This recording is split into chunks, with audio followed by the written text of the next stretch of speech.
Pemirsa, pencarian kapal selam Nanggala 402 milik TNI AL Indonesia yang hilang kontak di Laut Utara Bali masih terus dilakukan. Sejumlah personel gabungan baik dari Basarnas, Ditpolairut Polda Bali masih bersiaga di kawasan Laut Celukan Bawang.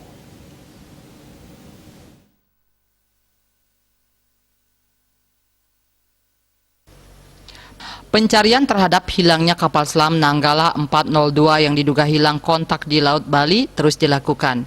Hingga Sabtu siang, pencarian sudah memasuki hari keempat. Pantauan di Pelabuhan Laut Celukan Bawang, tim Basarnas Buleleng dan Ditpolairut masih bersiaga di pelabuhan. Bahkan personel gabungan juga sempat melakukan patroli hingga perbatasan Kabupaten Buleleng bagian barat dengan melibatkan sejumlah personil. Meski masih belum ada tanda-tanda keberadaan KRI Nanggala di perairan Laut Bali, namun tim masih tetap setia bertahan menunggu instruksi lebih lanjut. Komang Yuda, Bali TV.